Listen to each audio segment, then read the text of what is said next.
હવે મહત્વના સમાચાર સામે આવી રહ્યા છે। રાજકોટની પાયલ હોસ્પિટલ સીસીટીવી કાંડમાં મોટો ખુલાસો થયો છે। ક્રાઇમ બ્રાન્ચના જેસીપી શરદ સિંગલનું નિવેદન। પોલીસે મહારાષ્ટ્રથી 3 આરોપીની ધરપકડ કરી છે। પ્રજ્વલ, પ્રજ પાટીલ, ચંદ્રપ્રકાશ બીસની ધરપકડ। પ્રજ પાટીલ વિડીયોના નામે પૈસા લેવાનું કામ કરતો હતો। પ્રજ્વલ અશોક તેલી મુખ્ય માસ્ટરમાઇન્ડ છે સમગ્ર કાંડનો। લાતુર અને સાંગલીથી આખું નેટવર્ક ચાલતું હતું। રોમાનિયા અને અન્ય દેશના હેકર્સ સાથે મળી નેટવર્ક ચલાવે છે। દેશની અનેક હોસ્પિટલોના સીસીટીવી હેક કર્યાનું અનુમાન છે। એક વિડીયોના 2000 રૂપિયા લેતા હતા। ટીવી સ્ક્રીન પર આપને દ્રશ્યો જોવા મળી શકે છે। પ્લાઝા કે મોલના વિડીયો હોય તો 800 થી 1200 રૂપિયા લેતા। જ્યારે પ્રજ્વલ હેકરના સંપર્કમાં હતો। પ્રજ્વલ હેકરને કેટલા રૂપિયા આપતો તે હજુ નથી આવ્યું સામે। પ્રજ્વલ ભાડાના મકાનમાં રહેતો હતો। જાન્યુઆરીના બીજા વીકમાં હેકિંગમાં સફળ રહ્યા છે। એફઆઈઆર દાખલ કરી ત્યારે ખબર નહોતી કે વિડીયો ક્યાંનો છે। વધુ માહિતી સાથે અમારા સંવાદદાતા જિગ્નેશ પટેલ જોડાઈ ચૂક્યા છે। તેમની પાસેથી સીધી માહિતી મેળવીશું। જિગ્નેશ, શું છે વધુ માહિતી?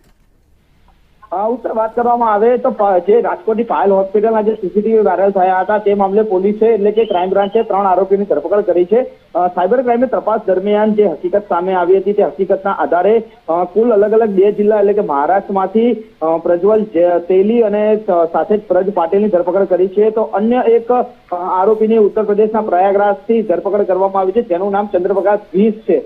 આ 3 આરોપીઓ એકબીજા સાથે સીધી અથવા આડકતરી રીતે જોડાયેલા હતા અને આવી જે હોસ્પિટલો અથવા તો જે મોલ આવેલા છે તેના સીસીટીવી ફૂટેજ જે વિદેશના જે હેકરો છે તેની પાસેથી હેક કરાવી અને ટુકડા પડાવી અને તે વિડીયો છે તે અલગ અલગ ભાવે સોશિયલ મીડિયા પર વેચતા હતા।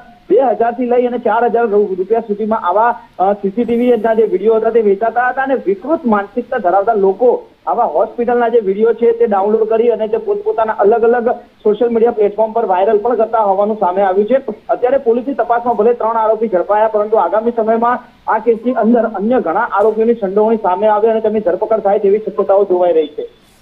જી જિગ્નેશ, જે રીતે તમે કહ્યું કે વિડીયો જે છે તે વેચતા હતા ત્યારે ખરીદનાર વિશે કોઈ માહિતી સામે આવી છે? કોને વેચવામાં આવતી? જે આરોપીઓ ઝડપાયા છે તેમના યુપીઆઈ ટ્રાન્ઝેક્શનની જ્યારે સાયબર ક્રાઇમે તપાસ હાથ ધરી ત્યારે તેમાં લાખો રૂપિયાની હેરફેર થઈ હોવાની સામે આવી છે। એટલે કે આરોપીઓએ હેકરને રૂપિયા ચૂકવ્યા છે સીસીટીવી હેક કરવા માટેના। તો બીજી તરફ જે લોકોએ આ સીસીટીવી ફૂટેજ અથવા તો અન્ય જે વિડીયો છે તે ખરીદ્યા હતા તેના પણ રૂપિયા યુપીઆઈ મારફતે તેમના ખાતામાં આવ્યા છે।